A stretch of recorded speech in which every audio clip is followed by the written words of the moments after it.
Today, we're diving deep into the history and design of one of the most legendary Rebel warships, CR-90 Corvette. Fasten your seatbelts and subscribe for more Star Wars insights. Nordy here, and it's time to get started.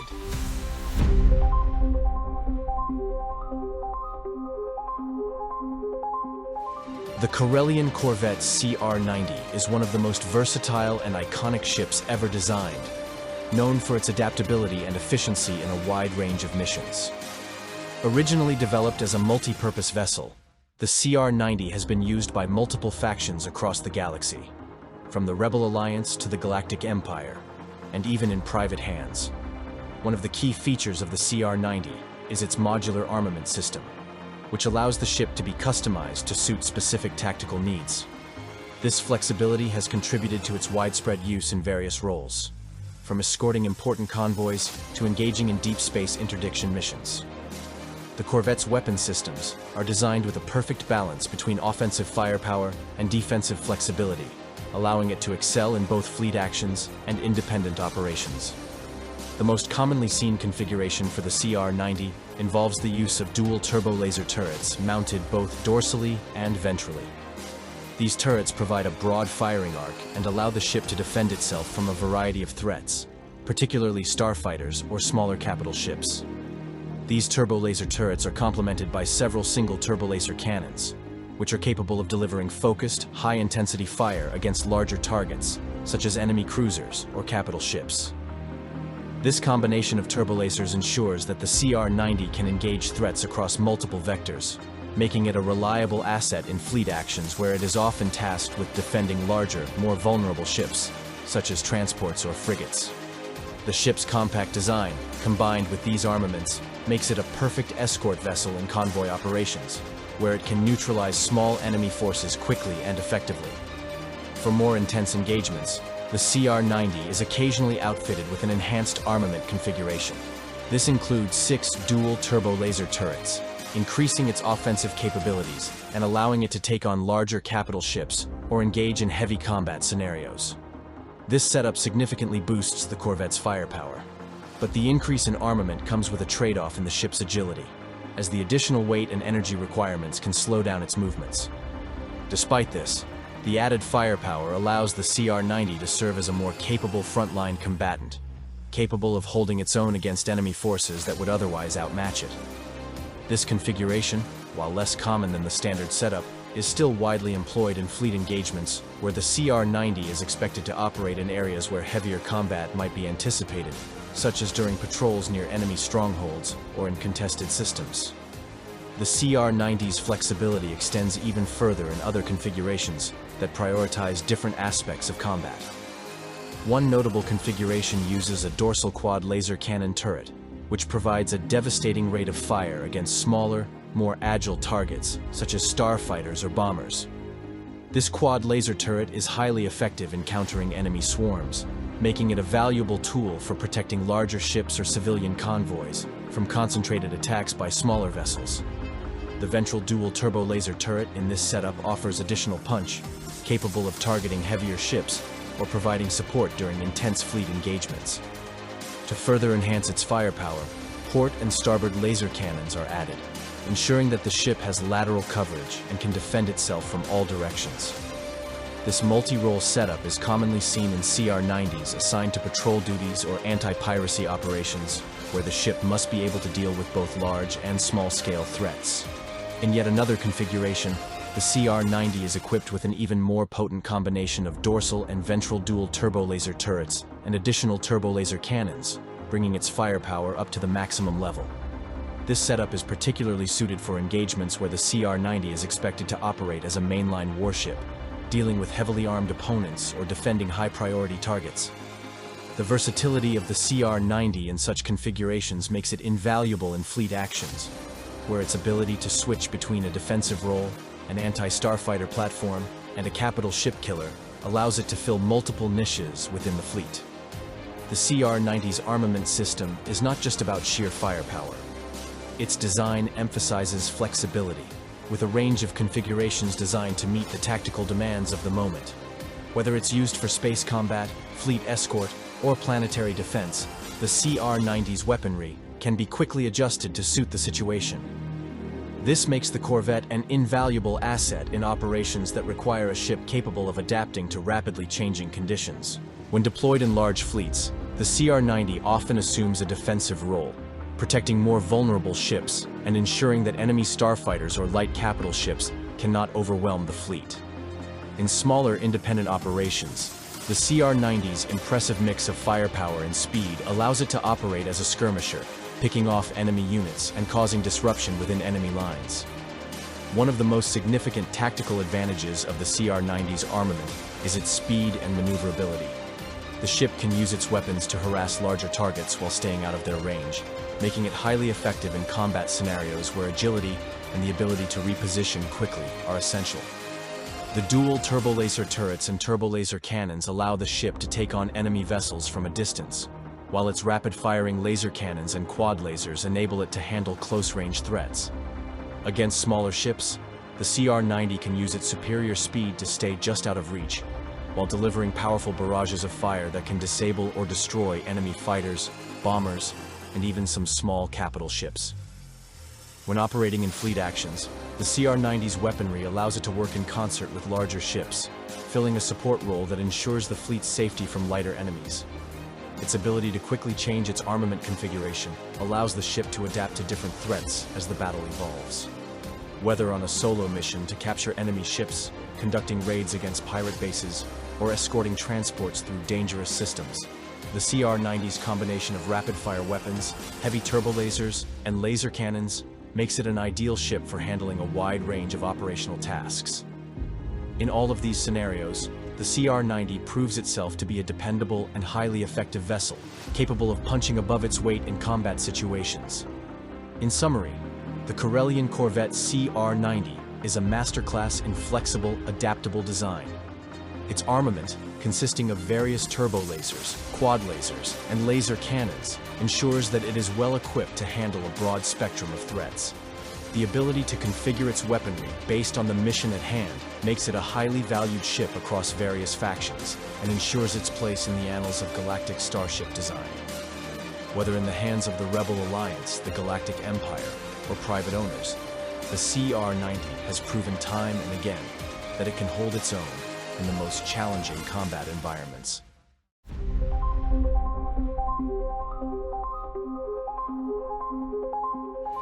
The Corellian Corvette CR-90 is a starship celebrated not only for its adaptability and tactical versatility, but also for its exceptional propulsion system, which has been a cornerstone of its enduring success. At the heart of the CR-90's mobility lies its suite of Tantive 58 high-output ion turbine engines, an advanced propulsion array that ensures the ship's ability to excel across a wide range of operational scenarios. Equipped with 11 engines arranged in a trireme configuration, the CR-90 offers a balanced combination of speed, maneuverability, and endurance, making it one of the most effective and versatile capital ships of its class. The CR-90's propulsion system provides an impressive maximum acceleration of 2,100 g, enabling it to rapidly adjust its position in combat or transition between strategic locations. This level of acceleration places the CR-90 among the fastest ships of its size, allowing it to outmaneuver larger, less agile capital ships while maintaining effective engagement with smaller, faster starships. The propulsion system's efficiency allows the Corvette to sustain extended operations without compromising performance, making it particularly suitable for roles requiring high-speed pursuit, evasive maneuvers, or swift tactical redeployments. In terms of sublight velocity, the CR-90 achieves a cruising speed of 60 mglt, megalight per second, in the vacuum of space, a figure that highlights its ability to traverse large distances quickly and respond to threats or opportunities with minimal delay. This capability is especially valuable during fleet engagements, where rapid repositioning can determine the outcome of a battle. The ship's speed allows it to exploit vulnerabilities in enemy formations, cover gaps in defensive perimeters, and execute hit-and-run tactics with remarkable effectiveness. The CR-90's agility also enables it to evade enemy fire or escape from superior forces, making it a highly survivable asset in asymmetric warfare scenarios. When operating within a planetary atmosphere, the CR-90 retains its performance edge, achieving a maximum speed of 950 km/h. This atmospheric speed allows it to perform close air support roles with precision and agility, providing ground forces with fire support, conducting rapid troop extractions, or engaging in low-altitude pursuit missions. The ship's trireme engine configuration ensures stable and efficient thrust, even in dense atmospheric conditions, further enhancing its versatility and reliability during planetary operations. The Tantive 58 engines are renowned for their robust design and modularity, which simplify maintenance and allow for upgrades or modifications as needed. Each engine operates independently within the trireme array, ensuring that the loss of one or more engines does not significantly impair the ship's overall performance. This redundancy contributes to the CR-90's reputation for durability and dependability, particularly in prolonged engagements or in theaters where repair facilities are limited. The balanced distribution of thrust across the three main engine banks minimizes structural stress on the hull, extending the ship's operational lifespan and reducing the frequency of major overhauls. In tactical applications, the CR-90's propulsion system is integral to its effectiveness across diverse mission profiles. During fleet operations, its speed and agility allow it to weave through the larger capital ships of both friendly and enemy fleets, targeting critical systems, escorting vulnerable assets, or exploiting gaps in enemy lines. The ship's ability to rapidly reposition enables it to support flanking maneuvers or counter enemy strategies with remarkable flexibility. In hit-and-run tactics, a hallmark of Rebel Alliance operations, the CR-90's acceleration and high sublight speed make it ideal for delivering precise strikes on Imperial convoys, installations, or patrols before retreating to safety. The CR-90's propulsion system also excels in escort and patrol missions, where its speed allows it to keep pace with faster starfighters or freighters while providing rapid interception of potential threats. Its ability to cover vast patrol areas efficiently ensures effective monitoring and response in systems with limited infrastructure or high levels of pirate and insurgent activity. In atmospheric environments, its agility and speed make it an invaluable tool for supporting ground forces or conducting operations in densely populated urban or rugged terrains. Despite its many strengths, the propulsion system of the CR-90 does have limitations. Its high-speed capabilities can sometimes outpace its ability to deliver sustained firepower, particularly in prolonged engagements where heavier capital ships dominate. Additionally, damage to the trireme configuration, while mitigated by redundancy, can reduce the ship's overall thrust efficiency and limit its operational range. To address these challenges, the CR-90 is often deployed alongside complementary ships, such as fleet carriers for additional starfighters or heavier frigates for enhanced firepower. Overall, the advanced propulsion system of the CR-90 has been a defining feature of its enduring legacy. Whether serving as a nimble combatant in the Rebel fleet, a reliable escort for Imperial convoys, or a versatile patrol vessel in remote sectors, the CR-90's engines have consistently delivered the performance required to meet the demands of its mission. The combination of speed, agility, and reliability has ensured the CR-90's place as a pivotal asset in countless conflicts and cemented its reputation as one of the galaxy's most iconic and effective starships.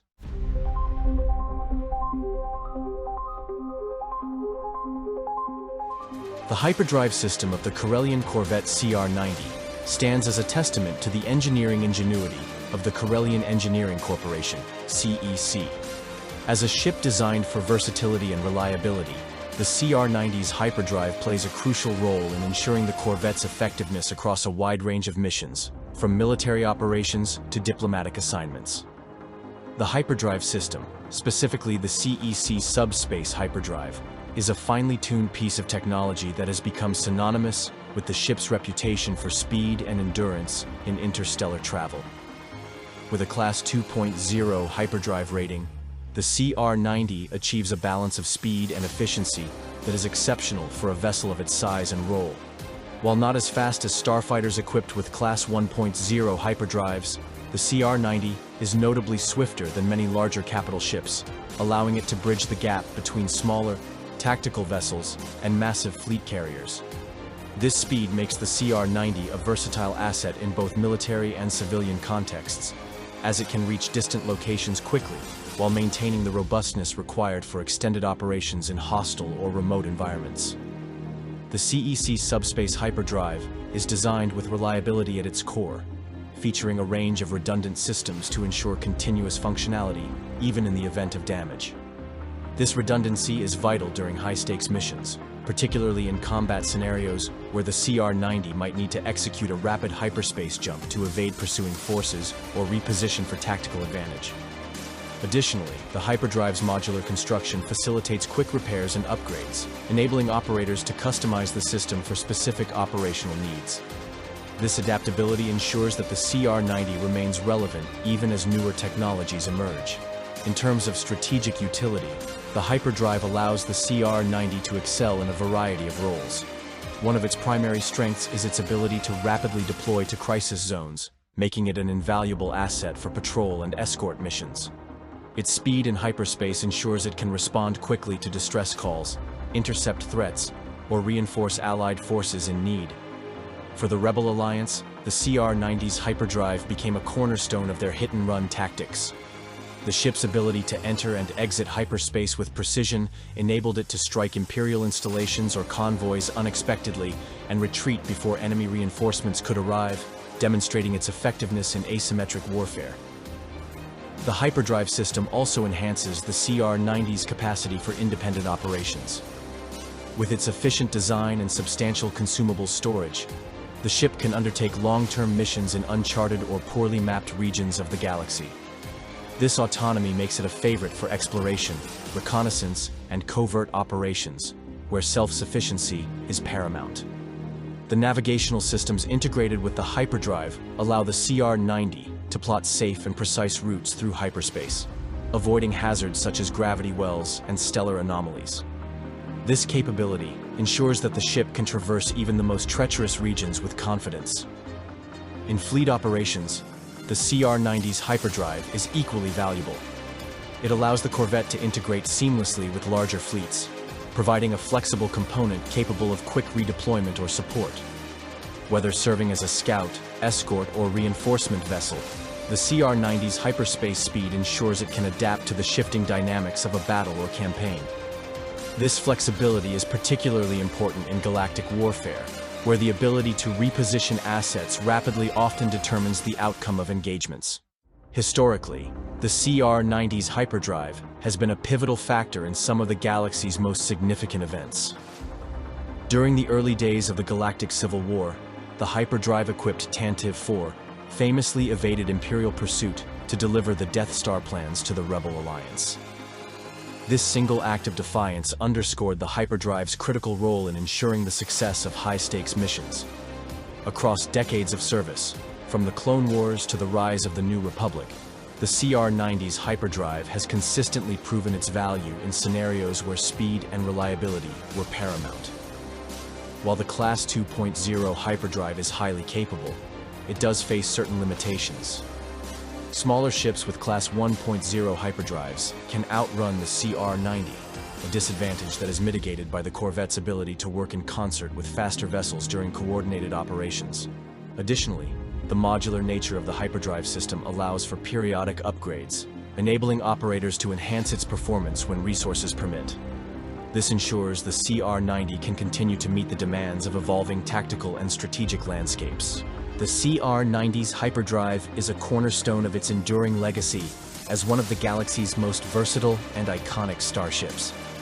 Its speed, precision, and reliability have made it an indispensable asset in countless roles, from frontline combat to diplomatic missions. Whether navigating established hyperspace lanes or venturing into uncharted territories, the CR-90's hyperdrive ensures that this venerable Corvette remains a symbol of Corellian engineering excellence and a force to be reckoned with in any theater of operations.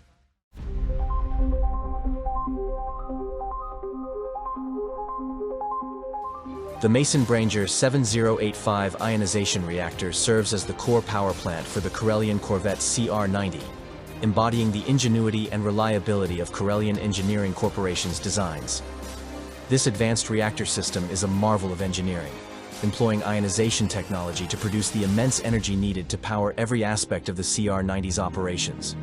Using refined Tibana gas or similar high-energy fuels, the reactor generates electrical energy by ionizing fuel particles, ensuring a consistent and robust energy supply for the ship's propulsion, weaponry, shielding, and life support systems.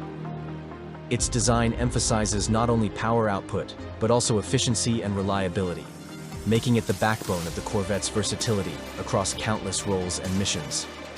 The Mason-Branger 7085 reactor pairs its energy generation with an advanced regulator system that dynamically allocates power to the ship's systems based on operational needs.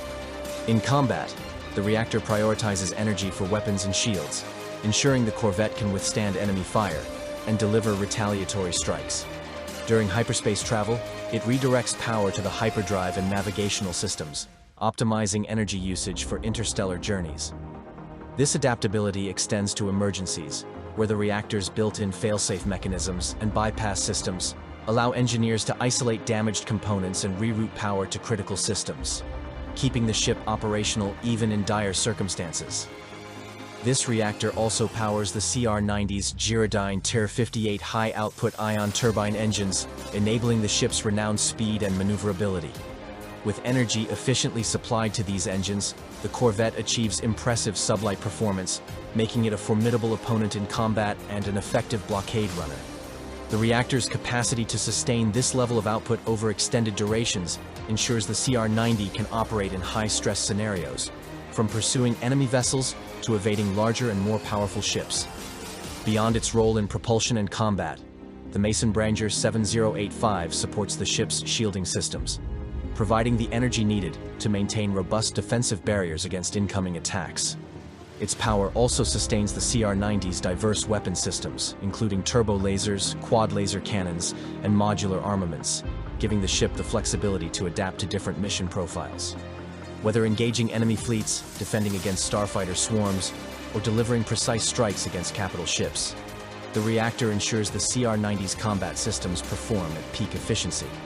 The reactor's efficiency and durability make the CR-90 a preferred choice for long-duration missions, particularly in remote regions of the galaxy.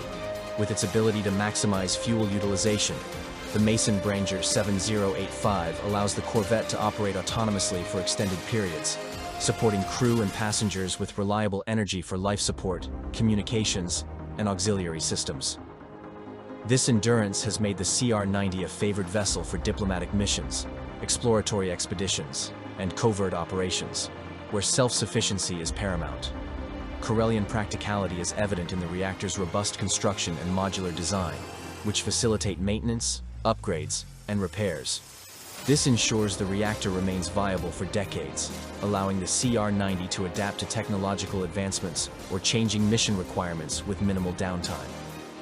Its dependability has been a cornerstone of the ship's widespread adoption and enduring popularity, with countless CR-90s serving across the galaxy in various roles. The Mason-Branger 7085 reactor's contribution to galactic history is profound, powering the CR-90 through pivotal moments such as the Galactic Civil War. Ships like the Tantive IV relied on this reactor's performance to evade Imperial forces and transport critical intelligence, proving its worth in high-stakes situations. Its efficiency and reliability have allowed the CR-90 to function as a diplomatic courier, a reconnaissance vessel, and a mobile command center, each role showcasing the reactor's ability to support diverse operational demands. Despite its strengths, the reactor has limitations, as its energy output, though substantial, is not infinite. Sustained operation of all systems at maximum capacity can strain the reactor over time, requiring careful energy management by the crew. Nevertheless, its strengths far outweigh its drawbacks, and its design reflects the Corellian Engineering Corporation's commitment to producing ships that excel in performance, versatility, and durability.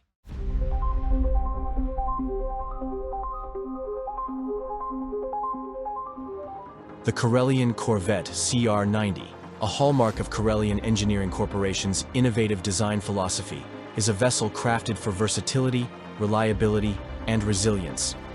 Its design balances offensive, defensive, and operational capabilities, making it a ubiquitous presence across countless star systems and fleets. The CR-90's enduring popularity is owed to its adaptability, with configurations tailored for a wide range of roles, including diplomatic transport, fleet escort, smuggling, and direct combat. This intricate interplay of design features ensures the CR-90 remains an iconic and effective starship. The CR-90 Corellian Corvette boasts compact yet efficient dimensions, reflecting its versatile design. Measuring 150 meters in length, the ship strikes a balance between maneuverability and functionality, making it ideal for a variety of roles, from diplomatic missions to tactical combat operations. Its 48.6-meter width ensures stability and internal space for key systems, while the 32.6-meter height, including the prominent upper communications antenna, allows for an optimal arrangement of sensor arrays, shielding projectors, and communication equipment. These dimensions enable the CR-90 to operate effectively in diverse environments, from narrow planetary canyons to the vast expanses of deep space, reinforcing its reputation as one of the galaxy's most adaptable starships. At the heart of the CR-90's defensive capabilities lies the FOA Kingsmire 484J4E screen control and shield projector, a highly reliable energy shielding system rated at 400 SBD standardized battle durability. This robust shielding is engineered to deflect and absorb energy-based weaponry, such as turbo laser blasts, while also mitigating damage from smaller projectiles and debris. The shields operate in multiple layers, allowing the CR-90 to endure prolonged bombardments. This layered defense system can adjust its energy distribution dynamically, prioritizing shield strength in specific quadrants when under concentrated fire. Additionally, the shielding system is modular, facilitating upgrades and repairs, which has allowed older CR-90 models to remain combat relevant for decades. This feature has been a major factor in its widespread adoption across factions, from planetary defense forces to Rebel Alliance fleets. The hull composition of the CR-90 complements its shielding. Constructed from ferromagnesium ceramic, a durable yet lightweight material, the hull is rated at 188 resistance units, providing a significant degree of structural integrity against kinetic and thermal impacts. This hull material ensures the ship can withstand direct hits that penetrate its shields, as well as survive atmospheric re-entries or accidental collisions. The use of ferromagnesium ceramic not only adds to the ship's durability, but also keeps its weight manageable, maintaining its impressive speed and maneuverability, even under duress. The ship's sensor systems are among the most advanced in its class. Outfitted with Pax Justana variable array sensor units, the CR-90 boasts exceptional detection and tracking capabilities. These sensors are capable of long-range reconnaissance, allowing the vessel to act as a forward scout for larger fleets or independently survey uncharted regions. The variable array technology enables the sensors to adapt to different mission requirements, from monitoring hyperspace lanes for pirate activity to pinpointing the location of concealed enemy vessels. Dual independent sensor units ensure redundancy, allowing the CR-90 to maintain functionality even if one unit is compromised. Navigational precision is provided by the Corellian Chain Management Navcom unit, a limited non-AI processing navigation system. While it lacks the sophistication of larger ships' artificial intelligence-driven systems, the Navcom's reliability and user-friendly interface make it ideal for smaller crews or less experienced operators. The system excels in calculating hyperspace routes quickly, minimizing transit times and ensuring safe passage through heavily trafficked or hazardous regions. Its limited processing capability also reduces the risk of tampering or hacking, an essential feature for a vessel often operating in contested or hostile environments. The CR-90's practical features extend to its docking and escape systems, which prioritize both operational flexibility and crew safety. A ventral starfighter-scale landing bay provides a versatile docking solution for shuttles, supply craft, or even small starfighters. This docking bay is frequently utilized for logistics support, allowing the ship to resupply or transfer personnel efficiently during fleet operations or extended missions. This capability enhances the CR-90's role as a support vessel, making it invaluable in scenarios where larger capital ships are unavailable or impractical. In emergency situations, the CR-90 is equipped with a comprehensive array of escape systems. The ship houses 8 Faber-Steen Lago 37's emergency escape pods, mounted ventrally for rapid deployment. These pods are designed to eject safely from the ship, even under extreme conditions, and are equipped with basic propulsion and navigation systems to reach nearby safe zones or rendezvous points. For larger evacuation needs, the ship features 4 Faberstein maximum capacity life ships, dorsal mounted and armed to provide both defense and long-term survival capabilities. These life ships are equipped with enhanced life support systems, allowing them to sustain evacuees for extended periods if rescue is delayed. The CR-90's cargo capacity is another testament to its versatility. With the ability to carry up to 3,000 metric tons of cargo, the ship can fulfill a wide range of roles, from transporting vital supplies and equipment to smuggling contraband through blockades. The cargo bays are modular, allowing operators to reconfigure them for specific mission requirements. For instance, the bays can be adapted to house medical facilities, research labs, or additional armaments, further enhancing the ship's utility in specialized operations. The overall design philosophy of the CR-90 reflects Corellian Engineering Corporation's emphasis on adaptability and longevity.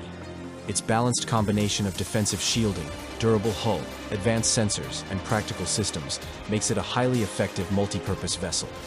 Whether serving as a frontline combatant, a diplomatic envoy, or a smuggling freighter, the CR-90 has proven itself time and again as a reliable and resilient ship. This versatility, combined with its ease of maintenance and potential for upgrades, ensures the CR-90 remains a cornerstone of fleets across the galaxy, celebrated for its design ingenuity and operational excellence.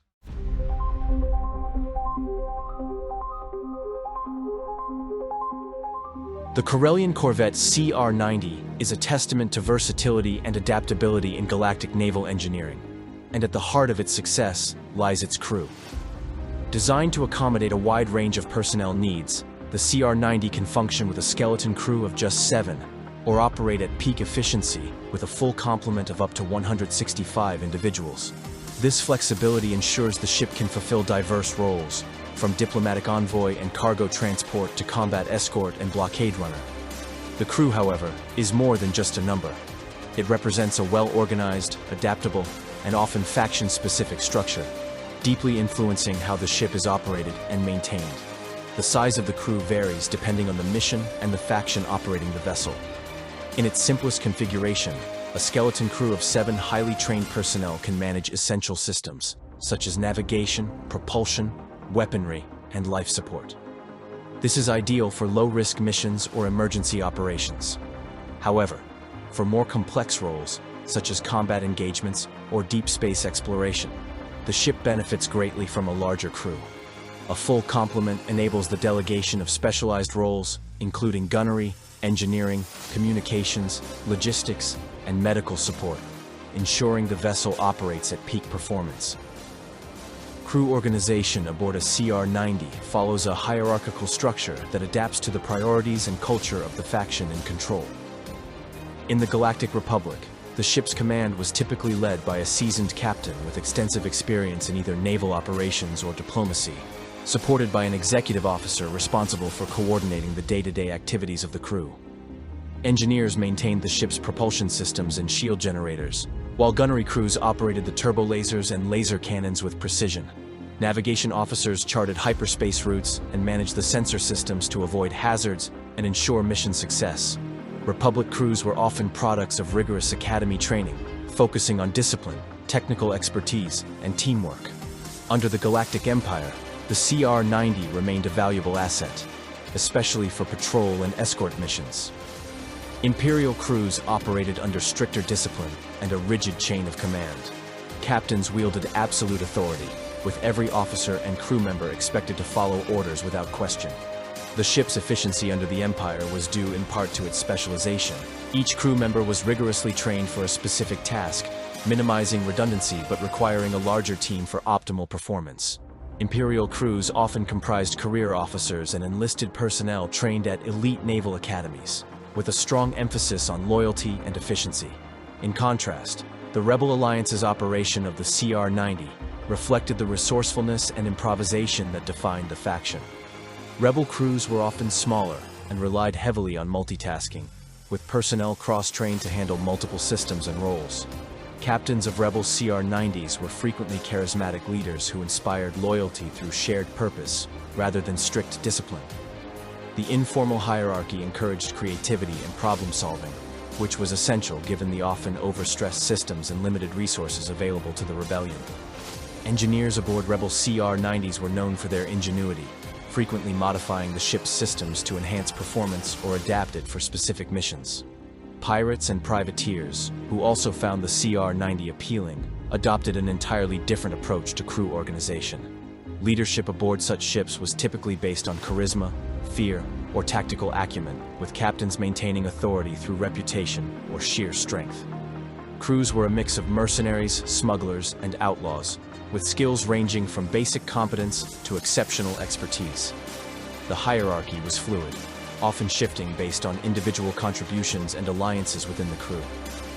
Life aboard a pirate-operated CR-90 was often harsh, with limited resources and a volatile social dynamic. But the ship's versatility allowed even these unorthodox crews to make effective use of its systems. The training and expertise of CR-90 crews varied widely between factions. In the Republican Empire, formal academies provided comprehensive education in ship systems, tactics, and engineering, ensuring a high level of proficiency. Rebel crews, lacking such formal institutions, relied on mentorship and on-the-job training, emphasizing adaptability and quick thinking. Pirate crews often lacked structured training altogether, relying instead on practical experience and a trial-and-error approach to mastering the vessel's systems. Life aboard a CR-90 was influenced by the mission profile and the operating faction. For Republic and Imperial crews, discipline and routine defined daily life, with structured schedules for maintenance, drills, and rest period. The ship's modular design allowed for relative comfort, with quarters that could be adjusted to accommodate crew size and mission needs. Rebel crews, while less regimented, fostered a sense of camaraderie and shared purpose, often compensating for limited resources with mutual support and ingenuity. Pirate crews faced a more chaotic environment, with cramped quarters and minimal amenities, but their reliance on the ship's flexibility often turned adversity into innovation. The CR-90's design not only accommodates diverse crew structures, but also enhances their ability to perform under varied circumstances. Its modular interior allows for easy customization, enabling crews to adapt the vessel for roles ranging from combat operations to humanitarian missions. This adaptability, combined with the dedication and skill of its crew, has cemented the CR-90's legacy as one of the most versatile and enduring starships in galactic history. Across all factions, the crew remains the beating heart of the ship, turning its technological capabilities into real-world success. Passengers.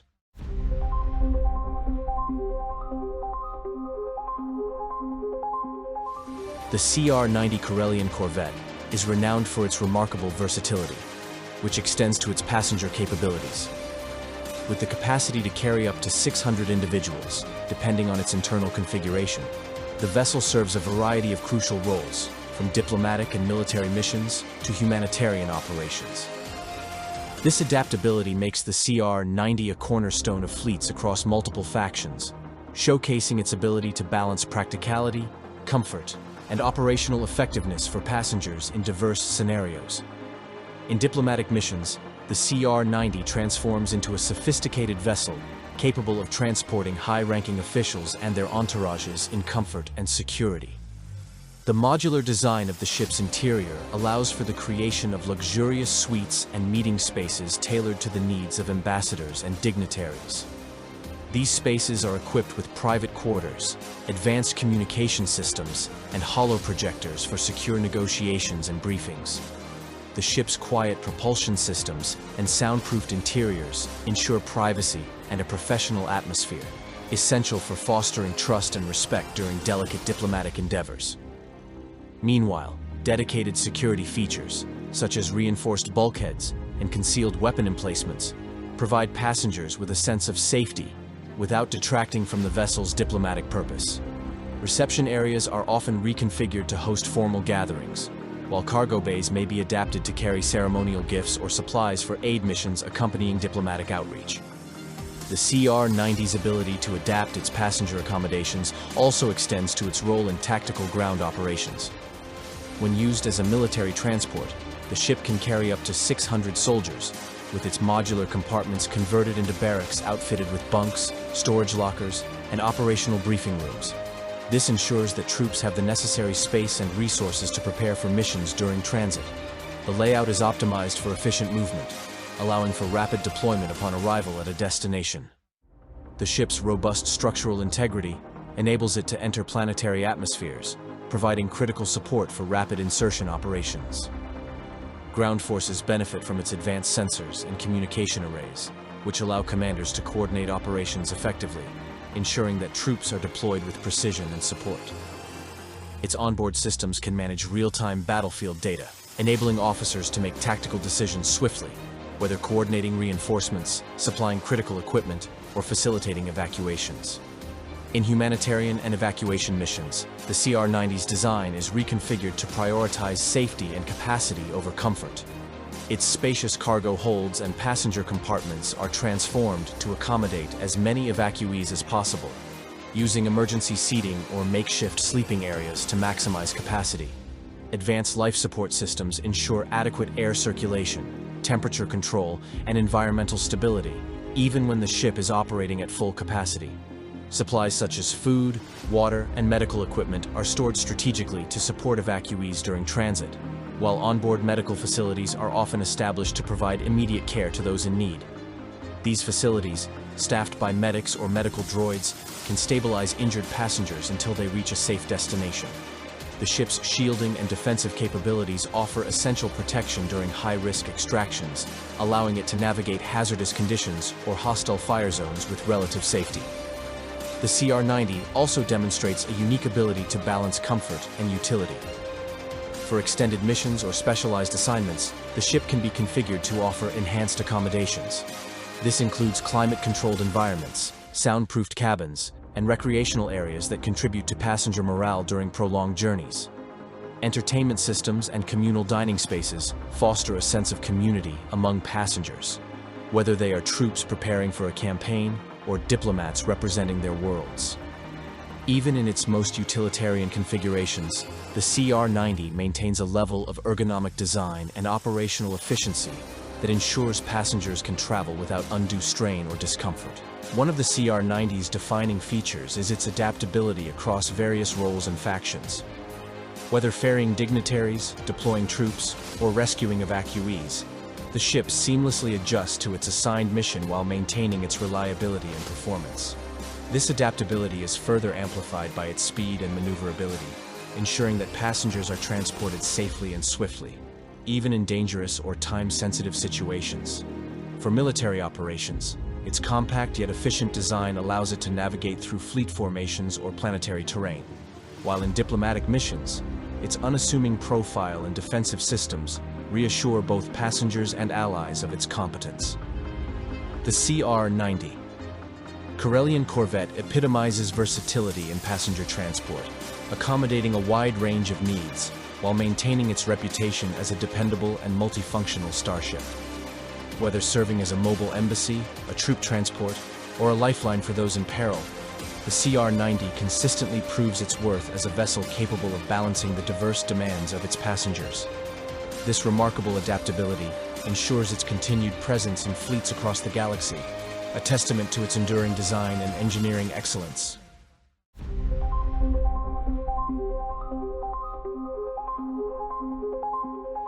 The CR-90 Corellian Corvette is notable for its ability to carry a small but versatile complement of starfighters or auxiliary craft, which enhances its operational capabilities across a wide range of missions. Typically, the Corvette is equipped to support up to 3 RZ-1 A-wing interceptors, docked externally along its hull.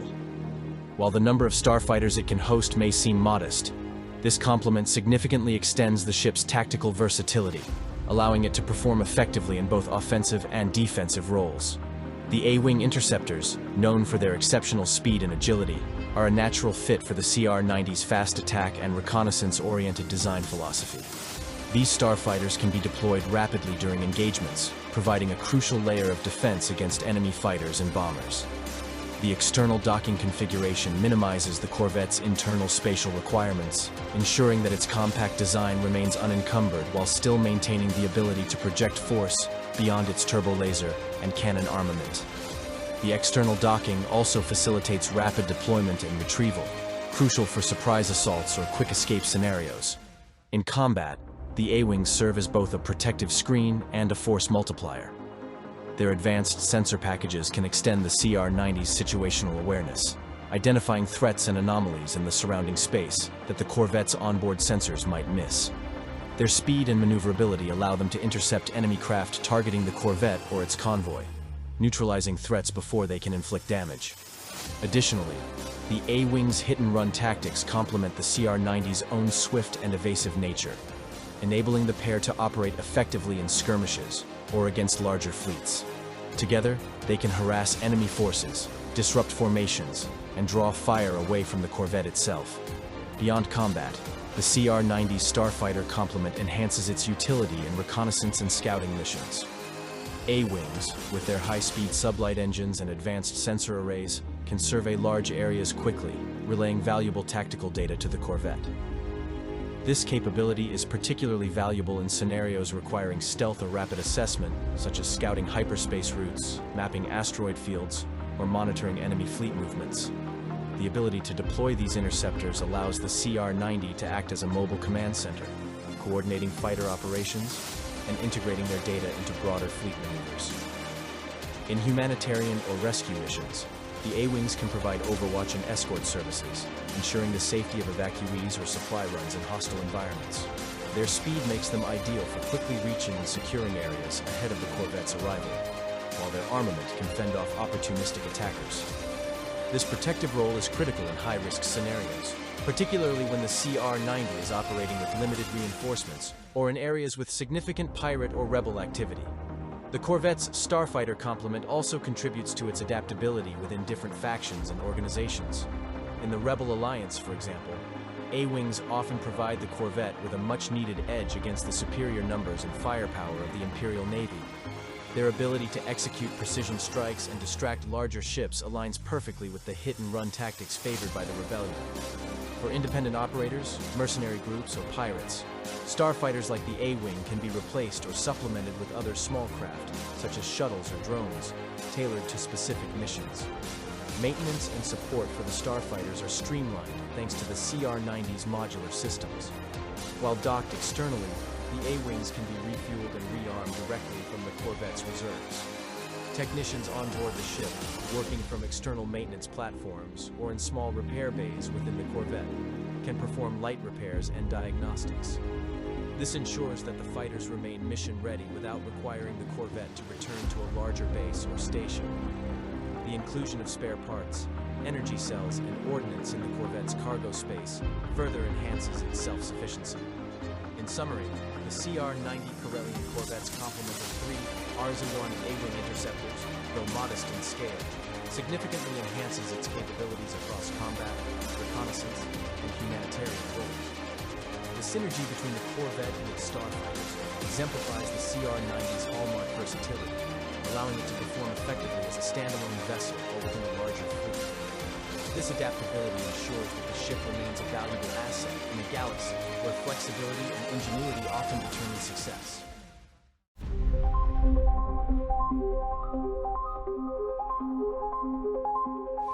The CR-90 Corellian Corvette stands as one of the most iconic and versatile starships ever created in galactic history, renowned for its adaptability and widespread use across both civilian and military sectors.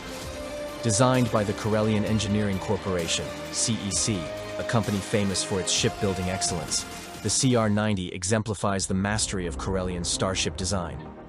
Originally intended as a multi-role vessel capable of fulfilling various needs, the CR-90 quickly became one of the most popular and widely deployed ships in the galaxy. It found its place not only as a diplomatic cruiser and luxury transport, but also as a key asset in military fleets and among private organizations, further cementing its legendary status. The CR-90 was born out of the CEC's initiative to create a starship capable of meeting a diverse range of needs.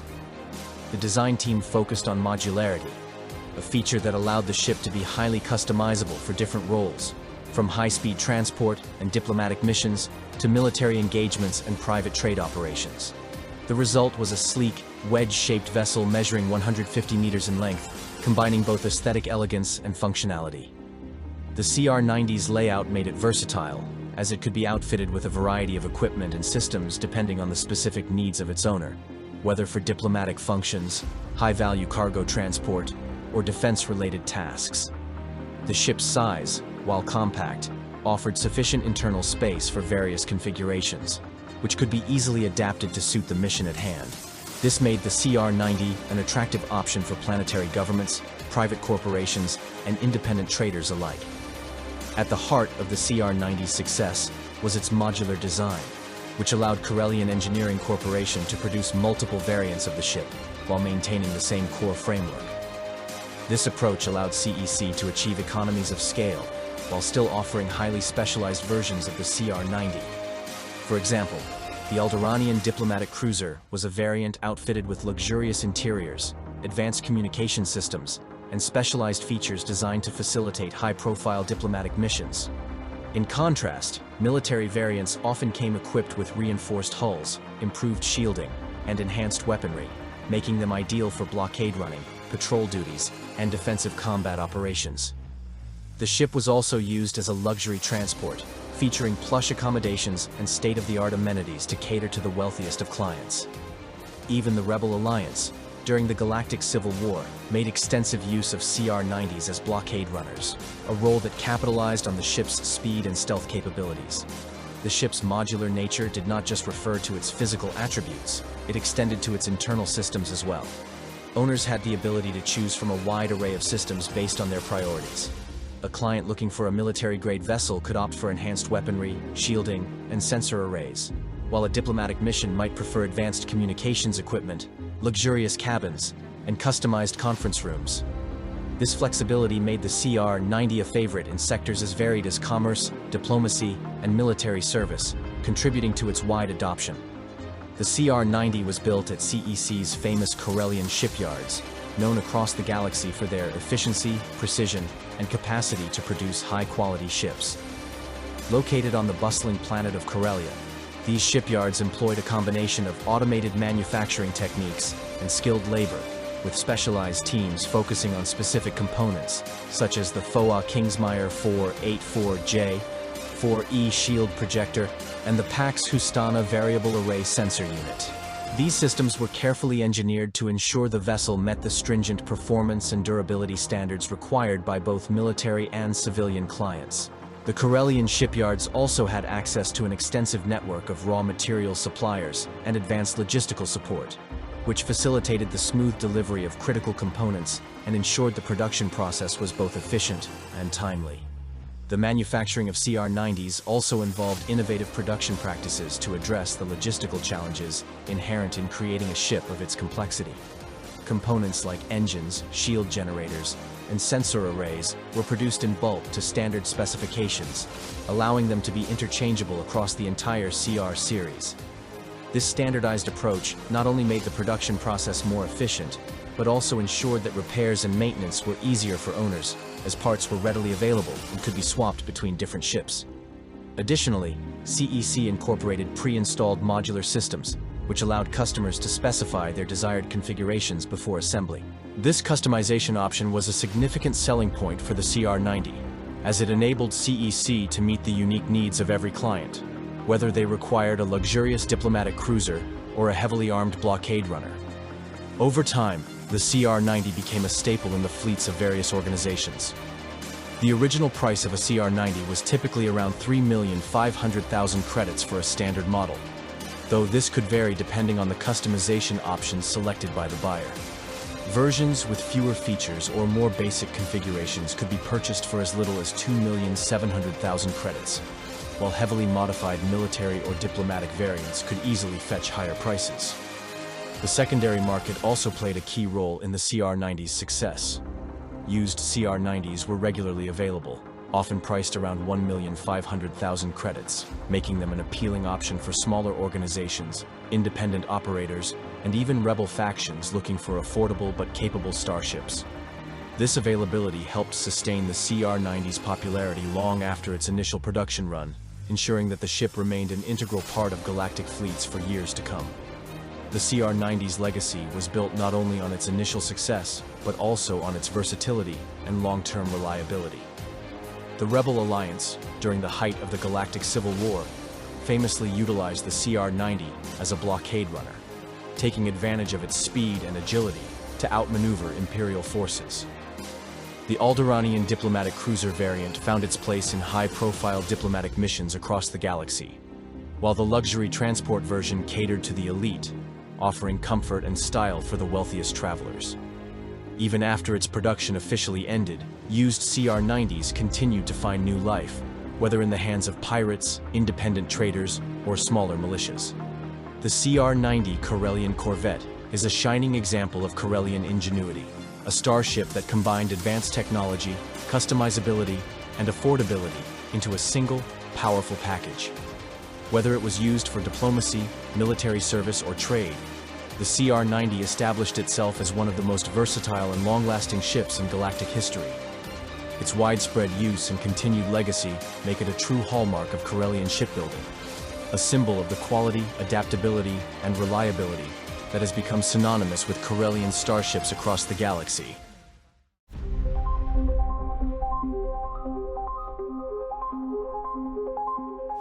The Sundered Heart began its journey as a CR-90 Corvette, a smaller class of ship designed and manufactured by the Corellian Engineering Corporation for various duties like convoy protection, reconnaissance, and light defense operations.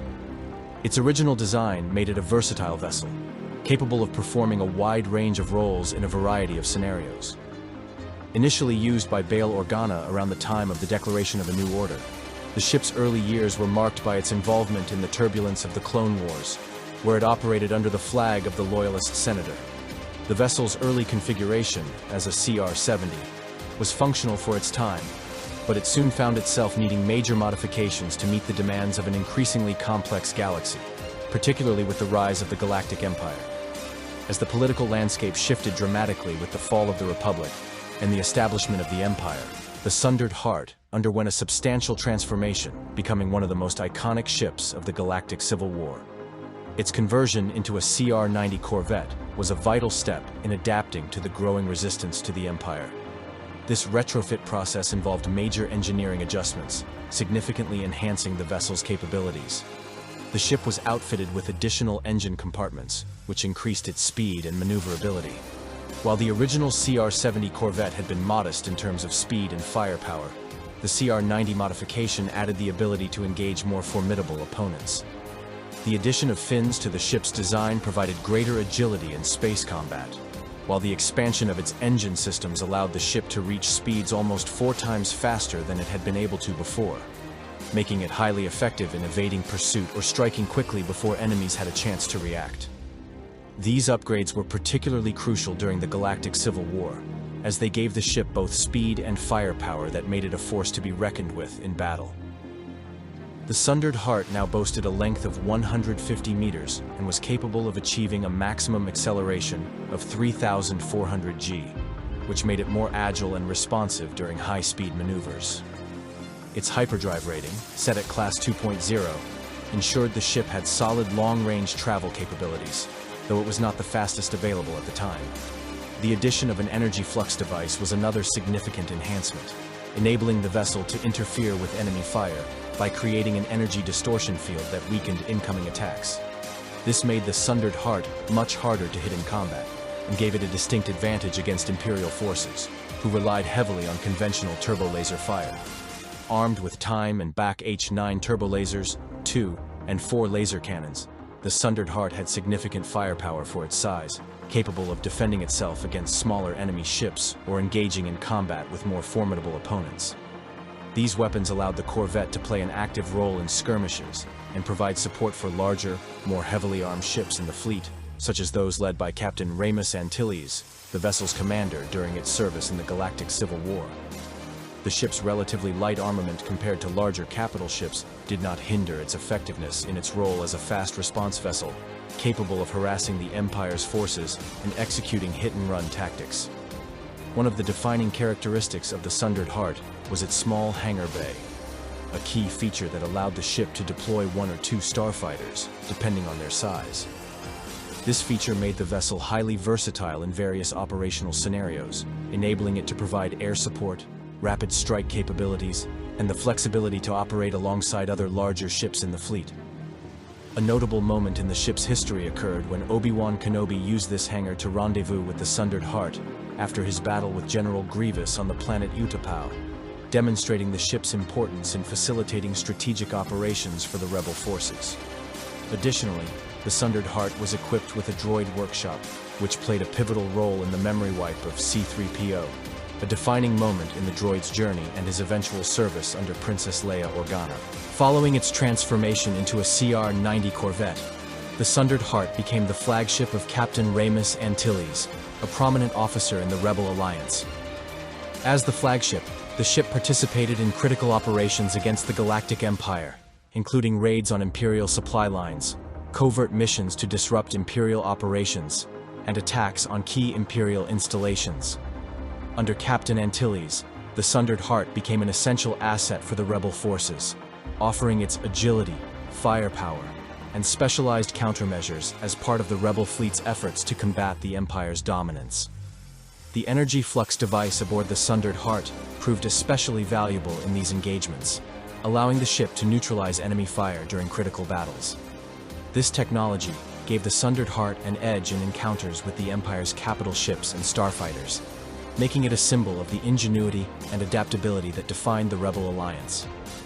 As the Sundered Heart continued to serve the rebellion, it played an instrumental role in various campaigns, often operating in tandem with larger vessels like the Tantive IV and other rebel ships.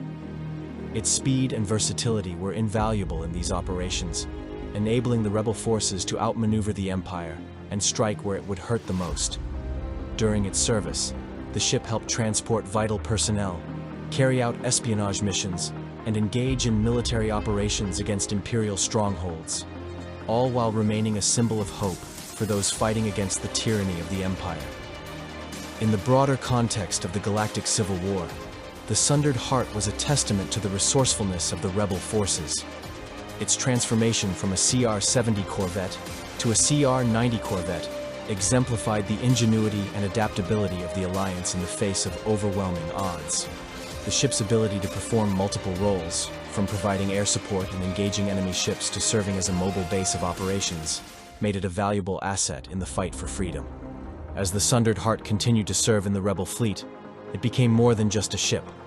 It was a symbol of resistance, of the determination to challenge the Empire and to fight for a better future.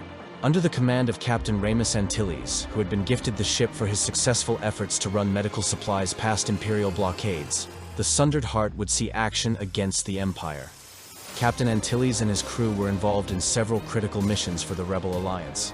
The ship played a vital role in the Battle of Quat, where it participated in the destruction of 6 Imperial shipyards that orbited the planet. This operation was part of a larger strategy to acquire X-Wing prototypes and other critical technologies from Quat shipyards, which the rebels needed to bolster their forces against the ever-growing might of the Empire. The Sundered Heart also took part in the rescue of INCOM scientists, who were being transported by the Empire to the spice mines of Kessel. This operation highlighted the Sundered Heart's new role as a ship of vital rescue and sabotage missions, saving key figures who would later contribute to the rebel cause. Although it was a vital asset to the early rebel operations, the Sundered Heart's time in the spotlight was not to last forever. During Operation Skyhook, Captain Antilles was given command of the Tantive IV, which was the ship used in a mission to gather intelligence against the Empire. The Tantive IV was ultimately intercepted by Imperial forces during the Battle of Tatooine, and Captain Antilles was killed by Darth Vader. This tragic loss marked the end of Antilles' involvement with the ship, but the Sundered Heart's legacy continued to resonate throughout the Rebel Alliance. Even after Captain Antilles' death, the ship's legacy lived on. The Sundered Heart had been transformed from a simple personal transport into a symbol of resistance, defiance, and the will to fight against oppression. It had been a pivotal asset in the Rebel Alliance's efforts to topple the Empire, and its participation in key battles and covert missions made it one of the iconic vessels of the Galactic Civil War. Whether rescuing survivors, delivering crucial supplies, or conducting sabotage operations, the Sundered Heart played a vital role in shaping the course of galactic history. The Sundered Heart was a ship that played a pivotal role in the shifting tides of galactic history, especially during the closing years of the Clone Wars and the early days of the Galactic Civil War. Originally constructed as a CR-70 Corvette, It was first used by Senator Bail Organa as his personal transport during the final stages of the Clone Wars. Organa, a key figure in the political landscape of the Republic, used the ship primarily for travel between his homeworld of Alderaan and Coruscant, the heart of the Republic. The Sundered Heart was equipped with the necessary facilities to accommodate the Senator and his staff, but it would come to serve a much larger role as the galaxy plunged into chaos. When the Clone Wars reached their final catastrophic stages, the Sundered Heart became a significant asset in Organa's efforts to protect the Jedi survivors.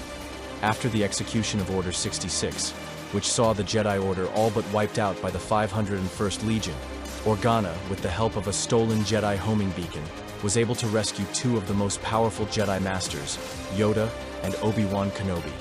The Sundered Heart was central to this rescue, offering both a place of refuge and a means of escape.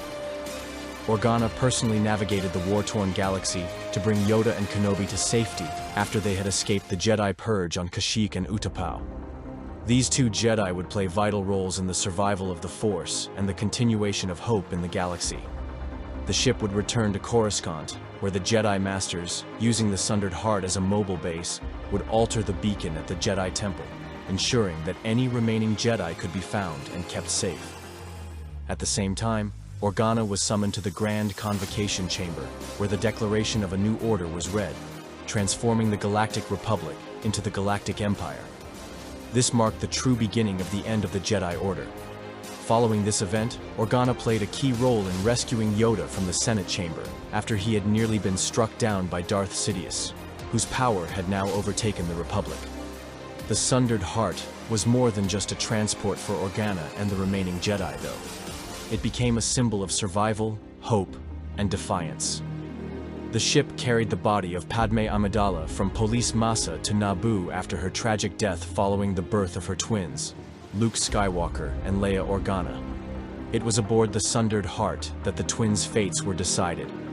Leia was adopted by the House of Organa on Alderaan, while Luke was entrusted to the Lars family on Tatooine.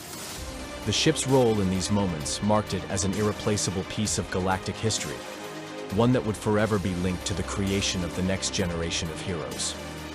As the galaxy fell under the rule of the Empire, the Sundered Heart underwent significant modifications. It was retrofitted with the Vanguard C-20 retrofit suite, which upgraded its capabilities and turned it into a more powerful CR-90 Corvette. The addition of enhanced engine systems allowed the ship to surpass the capabilities of many smaller Imperial vessels, making it one of the most advanced ships of its class in the galaxy. The CR-92, a Assassin-class Corvette, commonly referred to as the Modified Corvette, was a small yet powerful warship that made its debut before the Battle of Hoth. Primarily used by the Imperial Navy, the Assassin class was designed as a militarized successor to the CR-90 Corvette, a renowned and versatile vessel used by both the Rebel Alliance and the Galactic Republic. Although the two ships shared similar hammerhead styling, the Assassin class was an evolution of the CR-90, possessing numerous enhancements that made it better suited for combat and operational efficiency in the Imperial fleet. Manufactured by the Corellian Engineering Corporation, the Assassin class was a direct response to the increasing need for more durable, heavily armed corvettes capable of countering the growing threat posed by rebel forces and other enemies of the Empire. To accomplish this, the ship's design incorporated numerous improvements, including a reinforced hull and shielding system that gave the Assassin class a higher degree of resilience compared to its predecessors. With a hull rating of 228 RU and shielding rated at 400 SBD, it was far more capable of withstanding enemy fire and extended combat engagements, which was essential in the increasingly hostile galaxy. While the Assassin class shared a similar 434 engine layout to the CR-90, its configuration was more streamlined, featuring 8 large outer engines and 3 smaller inner engines. This engine arrangement improved the ship's hull strength, speed, and maneuverability compared to the more traditional setup used in the CR-90. These engines allowed the Assassin class to achieve Class 2.0 hyperdrive capabilities, with a Class 16 backup system, ensuring that it could travel efficiently across vast distances and respond quickly to threats. With these enhancements, the Assassin class was better equipped to serve in roles ranging from system patrols to rapid strike missions, supporting its reputation as a well-rounded warship. In terms of armament, The Assassin-class Corvette was equipped with a formidable weapons suite designed to deliver both offensive firepower and defensive capabilities. The vessel featured 6 dual turbo-laser batteries, 3 port and 3 starboard, giving it significant offensive firepower to take on both smaller targets and larger ships. It also possessed 2 quad laser cannons, one mounted on the dorsal side and the other on the ventral side, which added an additional layer of anti-starfighter defense, allowing the Corvette to effectively protect itself against hostile starfighters and bombers. In addition to its laser weaponry, the Assassin class was armed with a proton torpedo launcher, capable of launching up to 10 proton torpedoes in rapid succession. This weapon system was particularly useful in engaging larger capital ships or heavy installations that required concentrated firepower to neutralize. Furthermore, the ship was equipped with a tractor beam projector, which could be used to capture or tow enemy vessels, facilitating boarding actions or simply preventing an enemy from escaping. The Assassin class was crewed by anywhere from 60 to 150 personnel, depending on the mission's specific requirements and configuration. The crew consisted of a mix of officers, engineers, technicians, gunners, and other essential personnel, each trained in their respective duties to ensure smooth operation of the ship. The ship also had the capacity to carry up to 60 passengers, typically soldiers, officers, or VIPs, depending on the mission. With its high degree of customization, the Assassin class was well suited for a variety of roles within the Imperial Navy, including system patrol missions to safeguard critical sectors, rapid strike operations to launch quick raids against enemy targets, and as a priority cargo transport to deliver valuable supplies to key Imperial locations. The Assassin-class Corvette was equipped with a navigation system that included a standard navigation computer, allowing the crew to easily chart courses through difficult space environments. Its operational range was extended by its consumables capacity, which could support a full crew for up to 1 year before needing to resupply. This extended range made the Assassin class suitable for deep space operations and long-term deployments away from major Imperial bases. In terms of its role in combat, the Assassin class was a versatile vessel, capable of fulfilling several critical functions within the Imperial fleet. As a corvette, it was often deployed in close support of larger Imperial warships, providing supplementary firepower and acting as a deterrent against smaller enemy vessels. It was also used for rapid strikes against rebel or pirate forces, able to deliver a concentrated attack before withdrawing swiftly to avoid extended engagements with more powerful opponents. In addition to these combat roles, the Assassin class could serve as a priority cargo transport, ensuring that high-value supplies could be delivered to key strategic locations under the protection of its formidable defenses. The Assassin-class Corvette's cost was listed at 2,500,000 credits, which made it a relatively affordable option for the Imperial Navy, especially when compared to larger, more expensive capital ships. Its affordability, combined with its versatile combat capabilities, made it a popular choice among Imperial commanders for a wide variety of missions, ranging from escorting larger ships to engaging in direct combat with rebel forces. Despite being a smaller vessel, the Assassin class proved itself to be a valuable asset in the Imperial fleet, providing the Empire with a ship that could perform multiple roles effectively, while still being able to hold its own against more formidable threats. Overall, the CR-92 Assassin-class Corvette was a highly capable and versatile ship that played a significant role in the Imperial Navy during the Galactic Civil War. Its mix of firepower, defensive systems, and rapid strike capabilities made it an essential part of the Empire's military strategy, contributing to the Empire's ability to project power across the galaxy. The Assassin-class Corvette was a highly versatile warship, seeing extensive use in a variety of roles throughout its service history, both in the Imperial Navy and with various factions across the galaxy. Initially, the Assassin class was deployed alongside the CR-90 Corvette in system patrol squadrons, where it was tasked with defending vital convoys and space stations from pirates and rebel attacks. The ship's combination of firepower, defensive systems, and speed made it a formidable presence in space, particularly in engagements that involved hostile forces attempting to disrupt Imperial logistics or attack isolated targets.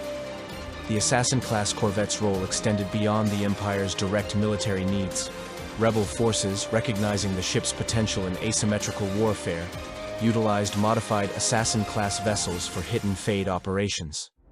These operations were designed to strike swiftly and retreat before the enemy could mount a coordinated defense, a tactic that the Assassin class excelled at, thanks to its maneuverability and heavy weaponry.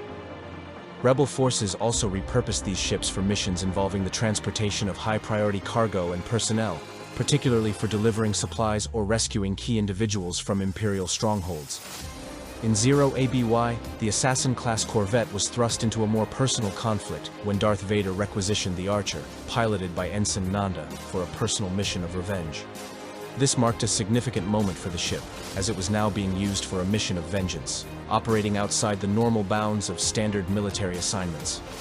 The use of the Assassin class in such a capacity was not unusual, as these ships were often called upon for more high-stakes, delicate operations within the Imperial hierarchy. The Assassin-class Corvette also became a favored tool for those who sought to challenge the Imperial system from within. One of the most notable instances of this came when the traitorous Grand Admiral Demetrius Zarin used Assassin-class Corvettes extensively in his attacks against loyal Imperial forces. Zarin, who had defected from the Empire, commanded at least 25 Assassin-class Corvettes during his rebellion, utilizing them as part of his efforts to destabilize the Empire and seize control of its forces. His use of these vessels highlighted the ship's effectiveness in fast, surprise strikes and their ability to operate in both offensive and defensive capacities. The Assassin class also played a role in later conflicts, such as in 41 ABY during the Second Battle of Fondor, where a number of Assassin-class Corvettes were deployed as part of Dala's Maw irregular fleet. This fleet, made up of ships from various factions, utilized the Assassin class for both offensive and defensive actions in one of the pivotal battles of the era. These ships, though no longer in the prime of their service, remained valuable for the same reasons they were initially favored: their ability to perform a wide range of functions from patrols to direct engagements, and their flexibility in fleet compositions. Throughout its service life, the Assassin-class Corvette proved to be a durable and effective vessel, used by both the Empire and various other factions in multiple capacities. Whether in the defense of Imperial assets, as part of a larger naval fleet, or in covert operations by rebel forces, the Assassin class demonstrated its importance to the ongoing galactic conflict. From system patrols to hit-and-fade strikes, from high-profile missions of vengeance to traitorous rebellions, the Assassin-class Corvette left an indelible mark on the history of the Galactic Civil War and beyond. The Corellian Buccaneer was a type of Corvette manufactured by Corellian Engineering Corporation around the time of the New Republic's formation. As a ship designed primarily for use in the early years of the New Republic, it retained a great deal of the design heritage from the CR-90 Corvette, a staple of earlier military fleets. This connection to its predecessor was evident in the Corellian Buccaneer's overall layout and construction, yet it boasted its own unique features that made it suited to the shifting needs of the post-Imperial galaxy. The Corellian Buccaneer was primarily used as a blockade runner, a role that required speed, agility, and the ability to breach enemy defenses while maintaining a significant amount of firepower for defense. Its sleek design allowed it to outmaneuver larger ships and evade pursuit, while its 10 double turbo lasers provided ample firepower to engage enemy vessels when necessary. These weapons, combined with the ship's quickness and versatility, made it an ideal choice for the kinds of missions that involved running blockades, smuggling goods past enemy lines, or striking fast against smaller Imperial or pirate forces. One of the most notable examples of a Corellian Buccaneer in action was the vessel known as the Solar Dynamica, owned by the notorious Corellian pilot Elta Besk. This ship was a well-known asset among smugglers and those operating on the fringes of the New Republic, where it was frequently used to deliver goods, carry out quick strikes, and escape pursuit. Besk's ownership of the Solar Dynamica highlighted the ship's reputation as a reliable vessel for high-risk operations, favored by those who needed to operate in the gray areas of galactic law. While the Corellian Buccaneer was not as widely used as other ships, its design and capabilities made it an essential part of the early years of the New Republic's struggle to solidify its power across the galaxy.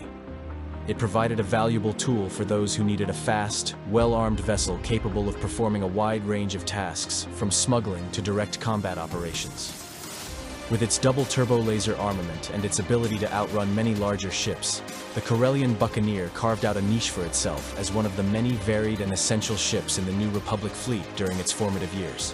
The Eschen Strike, originally known as the Nightcaller, was a modified CR-90 Corvette that underwent significant alterations to enhance its combat capabilities and make it more suitable for the specialized missions it was intended for. Unlike most CR-90 Corvettes, which retained the standard design and equipment throughout their service, the Nightcaller and its sister ship, the Constrictor, were modified during construction, rather than undergoing a later refit, to serve more specific roles within Imperial intelligence, or under the command of the infamous warlord Ginge. One of the key modifications to the Nightcaller was the removal of the deck typically used for luxury quarters, located between the hangar and the bridge. This was done to streamline the ship and allow more room for other systems and operations, including a heavy tractor beam projector. The tractor beam was mounted in place of one of the Corvette's standard Time and Bach H9 dual turbolaser turrets, reflecting the need for greater versatility in operations that required the capturing or immobilizing of enemy ships, especially when dealing with smaller or faster craft during covert operations. The Nightcaller's alterations extended to its armament as well. In addition to the Time and Bach H9 dual turbolaser, which remained one of its primary offensive weapons, the ship was equipped with 4 laser cannons mounted on its escape pods. These additional weapons were intended to provide some level of defense in emergency situations, such as if the ship came under attack during an evacuation.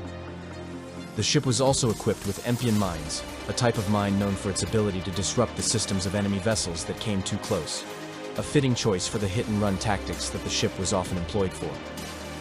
Perhaps one of the most notable aspects of the Nightcaller was its ability to carry 2 TIE LN starfighters in its forward cargo hold. These starfighters were fitted to be launched directly from the ship's escape pod hatches, which added a degree of flexibility to its operations. In a combat scenario, these starfighters could be quickly deployed for strafing runs, escort duties, or reconnaissance. Additionally, the ship's cargo bays could house up to 12 X-Wings, further indicating the ship's role in supporting and coordinating larger operations involving multiple starfighter types. As a result of these modifications, the Nightcaller and the Eschen Strike could be considered a subclass of the CR-90 Corvette, distinct from their standard counterparts due to their increased focus on versatility and tactical operations. The modifications made during construction, rather than as a later refit, ensured that these ships were more capable of handling specialized missions for Imperial intelligence or Warlord Ginge's forces, particularly in the context of fleet engagements, surprise strikes, or transporting valuable personnel. The ship's ability to carry starfighter squadrons, its added weapons, and the integration of systems like the tractor beam made it a formidable vessel for its size, well suited for covert operations and fleet support duties.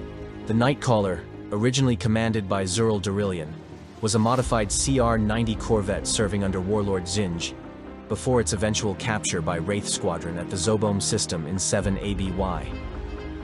As part of Zinj's fleet, the Nightcaller was tasked with carrying out covert operations, including the placement of Empion mines along hyperlanes to disrupt enemy traffic and harass Rebel or New Republic fleets. Its crew, loyal to Zinj, followed a strict regimen of military operations until they were outmaneuvered by Wraith Squadron. Wraith Squadron, an elite unit of the New Republic renowned for its ability to infiltrate enemy ships, executed an ingenious plan to capture the Nightcaller. After overpowering the ship's crew, the Wraiths used their skill in deception to impersonate the original crew, continuing the ship's mission itinerary. This ruse included the strategic placement of Empion mines, a move that allowed the squadron to further destabilize the region while gaining crucial intelligence. The tactical prowess of the Wraiths was evident in their ability to repurpose the Nightcaller and use its specialized systems for their own operations. Once captured, several key modifications were made to the ship. The 4 TI fighters originally housed aboard were remounted at the escape pod supports, which significantly enhanced the ship's ability to defend itself and respond to threats quickly. The cargo bays were also refitted to carry X-Wing starfighters, a necessary adjustment as Wraith Squadron needed to maintain their strength in fighter operations. Furthermore, the ship's forward cargo bay was adapted to allow its fighters to act as static proton torpedo launchers, a tactic later referred to as the Loran Spitball. This involved launching proton torpedoes from the forward bay, while the fighters remained stationed, creating a devastating surprise strike capability against enemy targets. After the capture of the Nightcaller, it was assigned to New Republic service, where it was commanded by Chode Hraknis. Hraknis led the ship through several key engagements until his untimely death at the Battle of Talasia, which led to the promotion of Atril Taban to command. As part of General Solo's fleet, the Nightcaller played an instrumental role in the campaign against Shinji's forces, particularly after the destruction of the Imperial Star Destroyer Implacable during the Battle of Essian. In recognition of its pivotal role in the conflict, the Nightcaller was renamed the Essian Strike. The newly renamed Essian Strike was assigned to General Han Solo's fleet in their mission to destroy Shinji's flagship, the Iron Fist. The Corvette's modification, firepower, and specialized equipment made it an invaluable asset in this campaign, allowing it to operate as a highly effective strike vessel. It became a symbol of New Republic ingenuity and adaptability, using the assets of the former enemy to deliver a devastating blow to one of the most powerful warlords in the galaxy. The Essian Strike continued to serve in this role, contributing to the eventual defeat of Shinji and his forces, cementing its legacy as a key asset in the New Republic's fight against the remnants of the Empire. The Far Star, originally known as the Freedom's Messenger, began its service as a CR-90 Corvette designed for the Galactic Republic. Initially, it served as a diplomatic vessel, equipped with luxurious interior spaces and diplomatic suites, providing high-ranking officials with all necessary comforts for extended voyages. Its amenities also included extensive droid service bays, entertainment facilities, and recreation zones for the crew and diplomats aboard. These features were in line with the diplomatic function of the ship, ensuring that it could function in a peaceful capacity during times of galactic uncertainty. During the Clone Wars, the Freedom's Messenger was repurposed for combat duty. The ship underwent a significant wartime refit that included the removal of its luxurious amenities. The diplomatic suites were replaced with troop barracks, and additional weapon mounts were added to enhance its combat capabilities. The droid service bays were transformed into maintenance facilities for the repair and recharge of blasters and other weapon systems. This refit marked the ship's transition from a peaceful diplomatic cruiser to a more militarized vessel capable of supporting the Republic's war efforts. Following the Clone Wars, the ship's fate took another turn when it was lost in the Battle of Ord Torenzi. Recovered by the Imperial Navy, the ship was renamed the Renegade and further modified by Moff Kentor Sarn. Sarn's modifications transformed the ship into a formidable vessel capable of independent exploration and subjugation. These modifications, completed in the hidden shipyards of Corbus Valley on Cal Shebel, included the addition of a large hangar bay, 3 extendable docking tubes, and advanced armor, turbo-laser targeting systems, and sensors. Despite these efforts, when the New Republic launched an attack on Cal Shebel in 8 ABY, the modifications were still incomplete, and the ship remained in a somewhat unfinished state. After Sarn's escape from the Battle of Cal Shebel, the New Republic seized the Renegade, recognizing its strategic value. The ship was then rechristened the Far Star, and further modifications were made to repair and upgrade the vessel. These modifications allowed the Far Star to carry a complement of 8 T-65B X-Wing starfighters, 4 RX Defender starfighters, and 2 support craft, the Move-On, and an Aegis-class combat shuttle. The Far Star's sublight engines and turbo lasers were in disarray due to the previous battle, but this did not hinder its effectiveness in subsequent missions. The ship also became equipped with 6 hyperspace pods, 6 overracers, and various SRV-1 scout and retrieval vehicles. The Far Star underwent several additional enhancements after these repairs, including upgrades to its sensor systems and targeting systems, which featured a predict and pinpoint targeting system. The ship's hull armor was also reinforced, making it a more formidable vessel in combat. Its new particle and ray shields provided enhanced protection during engagements, and its communication systems included a high-power subspace transceiver.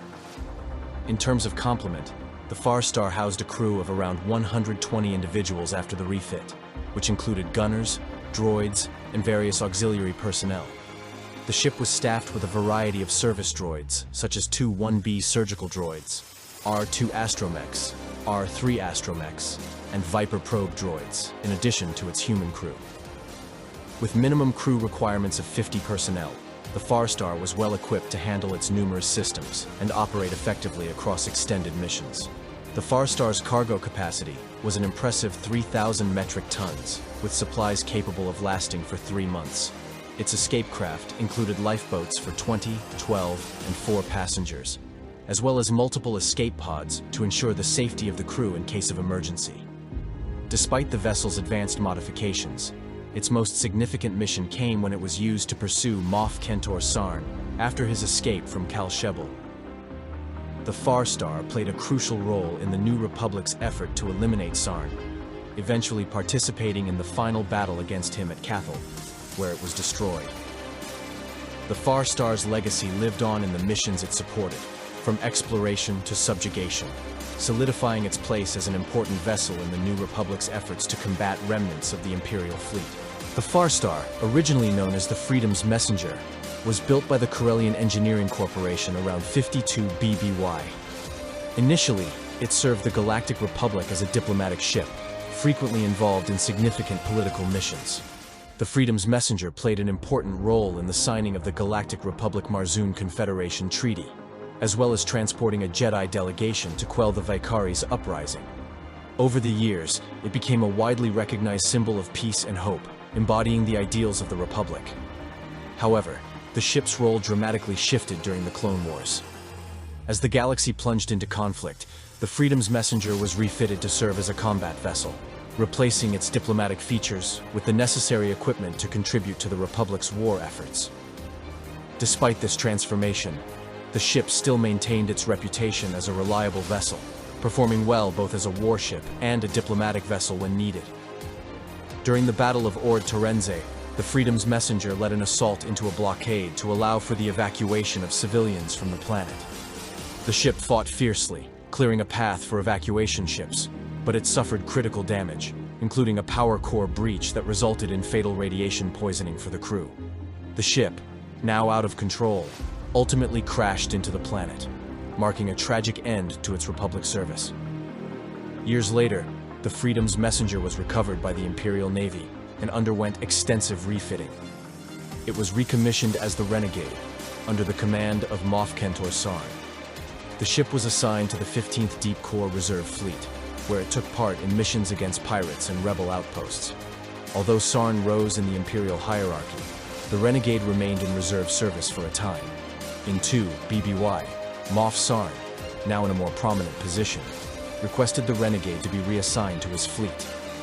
The ship was involved in peacekeeping missions, including the subjugation of Karis in 4 ABY. As the galaxy's turmoil intensified, the Renegade was once again called into active service. By 7 ABY, Sarn had become one of the many Imperial warlords. During this time, he discovered the ancient Dark Strider technology, and with this newfound power, he took the Renegade off the active duty list and placed it under his personal command. Hidden in the private shipyards of Sorbus Valley on Kal Shebel, the ship underwent a significant refit to serve as an independent exploration and subjugation vessel. The modification process included the addition of advanced sensors, a larger hangar bay, and a more extensive weapon suite to support its new role. The ship was almost fully retrofitted when the Battle of Kal Shebel in 8 ABY forced Sarn to abandon the ship and flee to Cathal. As a result, the Renegade fell into the hands of the New Republic. The New Republic, eager to pursue Moff Sarn and his growing fleet, quickly took control of the Renegade, rechristening it the Farstar. With a hastily assembled crew, the Farstar ventured deep into the Cathal sector to track down Sarn. The crew faced numerous obstacles, including battles with Sarn's forces as they followed him to the Cathal sector. Eventually, the Farstar was severely damaged during a confrontation with Sarn's fleet, and the crew was forced to abandon the ship. However, the Farstar crashed into Sarn's garrison on Cathal, wiping out the Imperial forces there and marking the end of its journey. Despite its tragic destruction, the Farstar's legacy as a versatile vessel in both diplomatic and combat roles remained significant in the New Republic's efforts against the remnants of the Empire.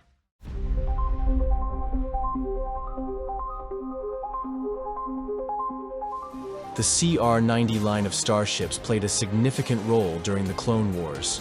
with numerous variants being employed across various sectors for both military and diplomatic purposes.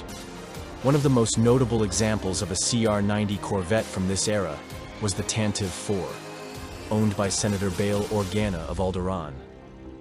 This particular CR-90 served as a critical asset in Organa's diplomatic efforts throughout the galaxy. The Tantive IV was primarily used by Senator Organa for high-priority missions, including the negotiation of aid for various planets affected by the ongoing conflict. One of its notable assignments was when Organa used the Corvette to travel to Toydaria, where he aimed to negotiate a relief effort for the blockade of Ryloth, a planet severely affected by the Separatists' actions. The Corvette's speed, versatility, and diplomatic reputation made it the perfect vessel for such delicate and high-stakes negotiations. As a diplomatic cruiser, the Tantive IV was equipped with the necessary facilities to support high-ranking officials and key personnel. Its design allowed for quick deployment, ease of transport, and the ability to maneuver through blockades or hostile territories.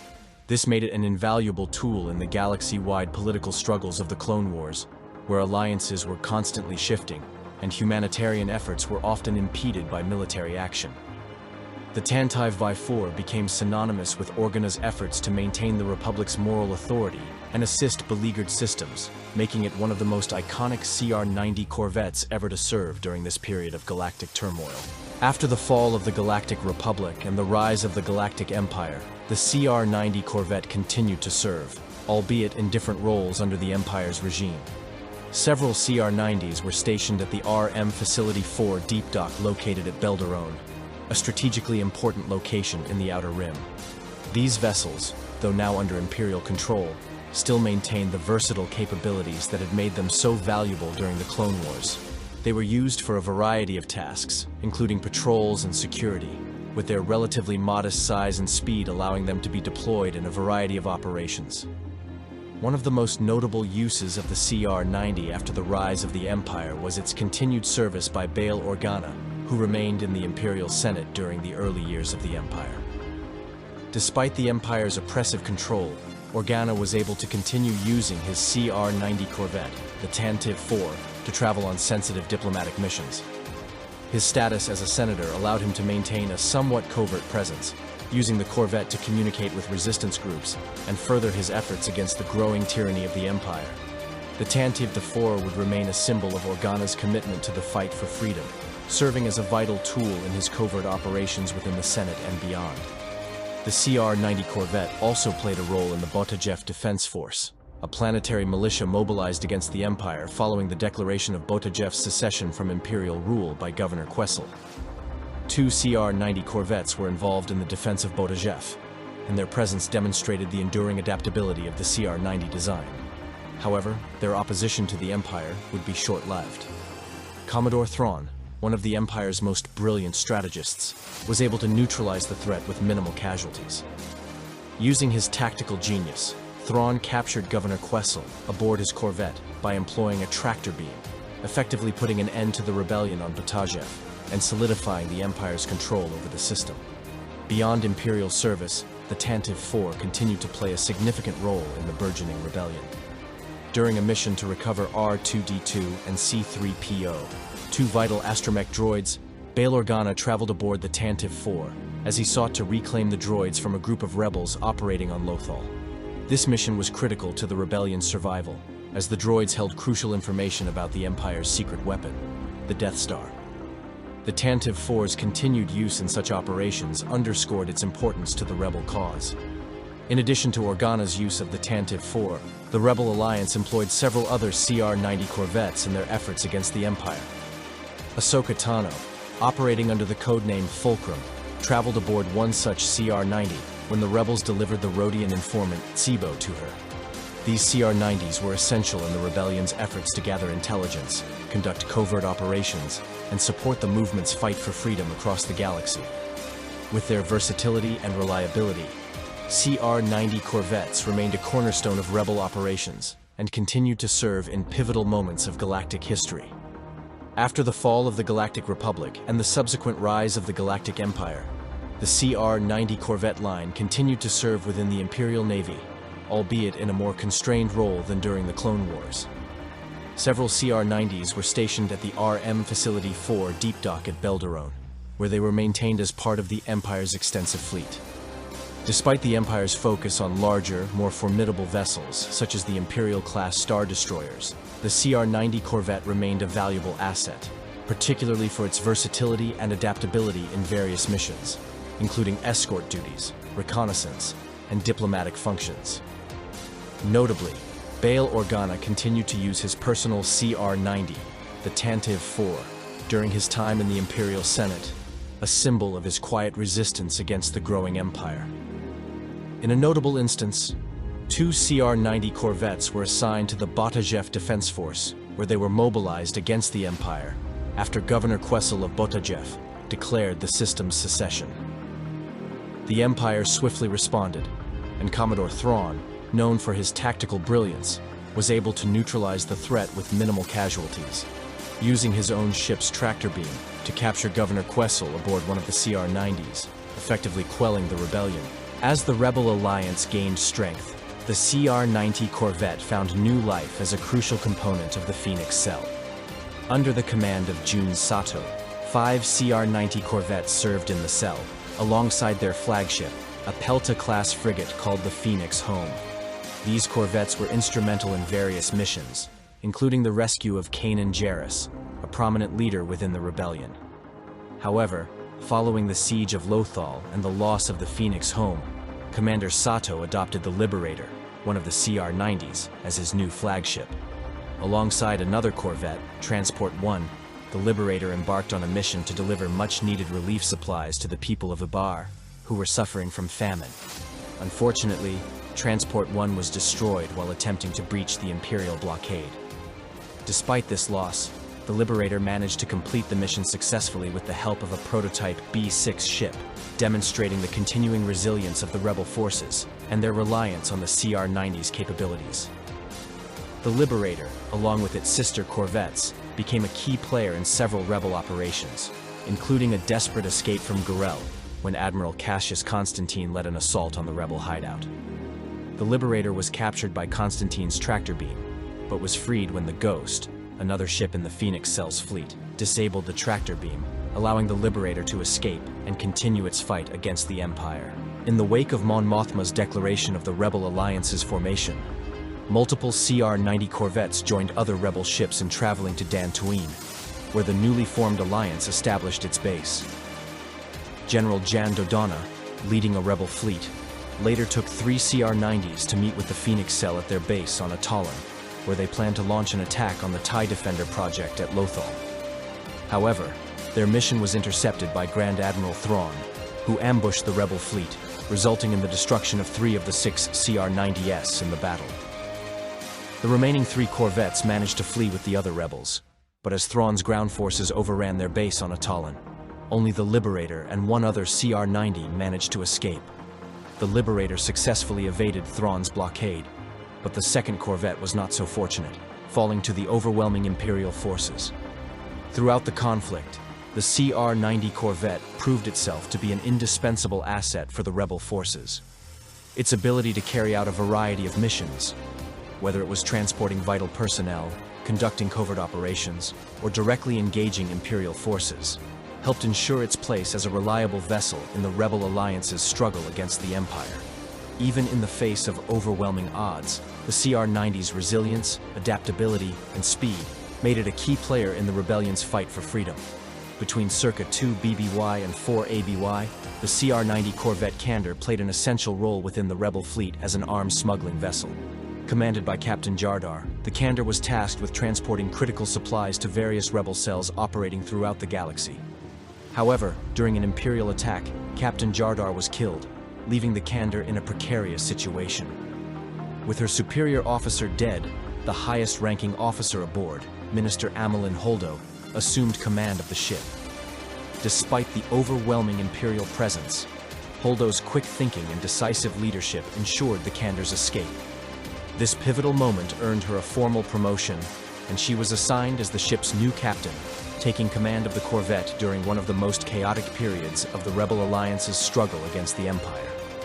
In 1 BBY, leading into 0 BBY, As the Alliance to restore the Republic stole the plans to the Death Star, Princess Leia Organa traveled aboard the Tantive IV, a CR-90 Corvette, to deliver the stolen plans to Alderaan. The Tantive IV was intercepted by the Devastator, an Imperial-class Star Destroyer, over Tatooine.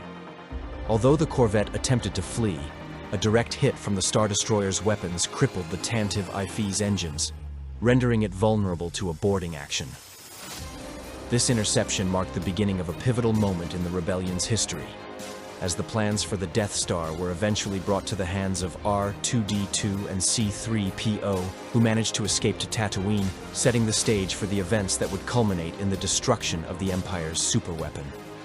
During the Mid-Rim Retreat, a critical phase of the Rebellion's strategy, the Rebel Twilight Company utilized the CR-90 Corvette Thunderstrike as a transport vessel for the forces being evacuated from Solist. Unfortunately, the Thunderstrike met its demise on Solist, a harsh reminder of the cost of the Rebellion's fight. At this time, the rebels also employed a variety of other CR-90s, including the Jaina's Light, which served as an important vessel in their campaign. The Battle of Endor, one of the defining battles of the Galactic Civil War, saw numerous CR-90 Corvettes join the Alliance fleet in preparation for an assault on the second Death Star. As the fleet entered the Endor system, they discovered too late that they had walked into a trap set by the Empire. The ensuing battle was one of the most intense engagements of the war, and several CR-90 Corvettes were destroyed in the course of the battle. However, the outcome of the battle would ultimately lead to the fall of the Empire, with the Death Star destroyed and Emperor Palpatine's death. In the aftermath of the battle, many of the surviving Rebel ships participated in the Battle of Jakku, a final confrontation that determined the fate of the galaxy. During this pivotal clash, a number of CR-90 Corvettes were heavily damaged. Among them was Captain Lindsay's Corvette, which was critically injured and crashed onto the surface of Jakku. This incident contributed to the formation of the Starship Graveyard, a sprawling cemetery of downed ships that would become a silent testament to the sacrifices made during the war. Throughout the Galactic Civil War, the CR-90 Corvette played an essential role in the Rebel Alliance's fight against the Empire. Whether as smuggling vessels, transport ships, or frontline participants in key battles, the versatility of the CR-90 was critical in ensuring the Rebellion's success. The destruction and capture of several CR-90s over the course of the war also served as a reminder of the high stakes and devastating losses suffered by the rebels, even as their triumphs helped pave the way for the Empire's ultimate defeat. Many years after the Galactic Civil War, in a period marked by the ongoing struggle against the rising threat of the First Order, a former Imperial senator discovered the long-forgotten remains of the Tantive IV, the iconic CR-90 Corvette that had once been Princess Leia Organa's personal ship. The vessel, which had once played a crucial role in the rebellion's efforts against the Empire, lay in a decrepit state, abandoned in a hangar in the Yarma system. The senator, sympathetic to Leia's cause and deeply moved by the legacy of the ship, took it upon themselves to restore the vessel. After significant repairs and refurbishment, the Corvette was returned to Leia as a gift. The gesture symbolized not only the respect for the sacrifices made during the Galactic Civil War, but also the lasting bonds of solidarity in the face of the new threats posed by the First Order. Leia, now a leader of the Resistance, quickly adopted the Tantive IV as her personal flagship once again. The vessel became a symbol of her leadership and her unyielding commitment to the cause of freedom, much as it had been in the past. Given the lack of sufficient barracks on the moon Ajan Kloss, the Resistance base's primary location, the ship became a hub for both military and logistical operations. Most of the Resistance support crew lived and slept aboard the Tantive IV when not on duty, transforming the vessel into a floating headquarters for Leia's forces. The Corvette also served as a vital energy source for the Resistance base, operating as a makeshift generator that powered the base's crucial systems. By 35 ABY, the galaxy was once again on the brink of war, as the First Order sought to crush the Resistance once and for all. A fleet, assembled by the legendary Lando Calrissian, included several CR-90 Corvettes, among them the Tantive IV, and they joined the Resistance's final battle against the Sith Eternal Forces over the planet Exegol. The battle was a last-ditch effort to thwart the Sith's return to power and protect the galaxy from ultimate tyranny. Despite the bravery and determination of the resistance, the conflict proved to be costly. Several of the CR-90 Corvettes, including the Tantive IV, were destroyed in the intense space combat that raged above Exegol. The loss of such iconic ships, including the one that had witnessed so many pivotal moments in galactic history, marked the end of an era and underscored the sacrifices made by the resistance in their fight for freedom.